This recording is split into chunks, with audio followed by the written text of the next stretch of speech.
नमस्कार, स्वागत है आप सभी का एनएफ न्यूज पर। मैं हूं आपके साथ रोहित। प्रधानमंत्री नरेंद्र मोदी अपना सऊदी अरब का दौरा रद्द करके दिल्ली पहुंच चुके हैं।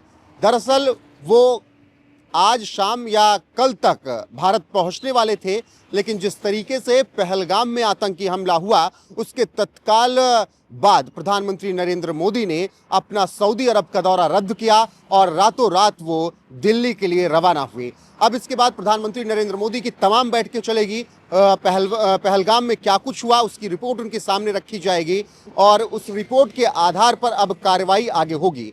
आपको बता दें कि पहलगाम में जिस तरीके से पर्यटकों पर आतंकियों ने हमला किया, उनका धर्म पूछकर उन्हें गोलियां मारी, उसके बाद से ही देश में आक्रोश है। और जैसे ही ये हमला हुआ था, प्रधानमंत्री नरेंद्र मोदी ने सऊदी अरब से बैठे बैठे तुरंत गृहमंत्री अमित शाह को फोन किया और कहा कि तत्काल प्रभाव से आप जम्मू कश्मीर पहुंचिए, पहलगाम पहुंच के लोगों के बीच जाइए और स्थिति को कंट्रोल कीजिए, कहीं स्थिति खराब ना हो जाए। और जैसे ही प्रधानमंत्री नरेंद्र मोदी का आदेश आया, गृहमंत्री अमित शाह आनन फानन में श्रीनगर पहुंचते हैं, पहलगाम अब पहुंचते हैं और वो पूरी स्थिति का जायजा लेते हैं। इस बीच प्रधानमंत्री नरेंद्र मोदी अपना दौरा रद्द करके सऊदी अरब से तुरंत दिल्ली पहुंचते हैं और अभी तुरंत वो दिल्ली पहुंचे हैं। जब ये खबर हम कर रहे हैं तो उससे ठीक 15 से 20 मिनट पहले वो दिल्ली पहुंचे हैं और दिल्ली में उनका विमान लैंड हो चुका है। और इसके बाद प्रधानमंत्री नरेंद्र मोदी सीधे मीटिंग्स करेंगे और वो अब इंटेलिजेंस के साथ मीटिंग करेंगे, एनएसए के साथ उनकी मीटिंग होगी और इसके अलावा तमाम आला अधिकारियों के साथ प्रधानमंत्री नरेंद्र मोदी की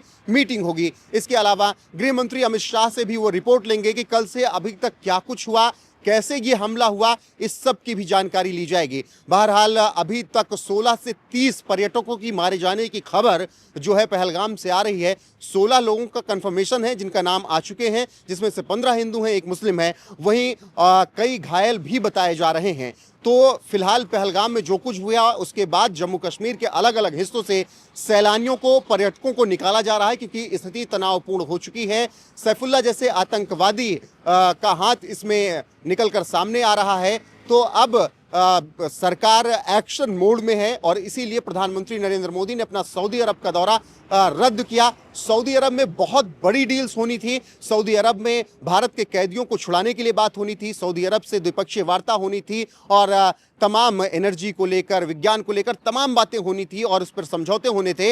लेकिन उन सब को ताक पर रखकर प्रधानमंत्री नरेंद्र मोदी ने सबसे पहले ये चुना कि इस वक्त देश को उनकी जरूरत है, लोगों को उनकी जरूरत है। इसीलिए उन्होंने सऊदी अरब का दौरा रद्द किया और वो तत्काल प्रभाव से दिल्ली पहुंच चुके हैं। अब उनके सामने सारी रिपोर्ट रखी जाएगी, एनएसए से बातचीत होगी, आईबी से बातचीत होगी और इंटेलिजेंस के अधिकारी उनको रिपोर्ट देंगे, गृहमंत्री अमित शाह रिपोर्ट देंगे और उस रिपोर्ट के आधार पर अब एक्शन की भी तैयारी है। कहा जा रहा है कि तीसरी बार सर्जिकल स्ट्राइक या एयर स्ट्राइक होने जा रहा है। मतलब एक बार एयर स्ट्राइक, सर्जिकल स्ट्राइक, तो तीसरी स्ट्राइक के लिए भारत तैयारी कर रहा है। बहरहाल जो भी अपडेट होगी आप तक जरूर पहुंचेगी। बने रहेगा एनएफ न्यूज पर, क्योंकि पहलगाम आतंकी हमले से सबसे तेज और सबसे बेहतरीन रिपोर्ट यहीं पर आपको मिलेगी। बने रहिए हमारे साथ। नमस्कार।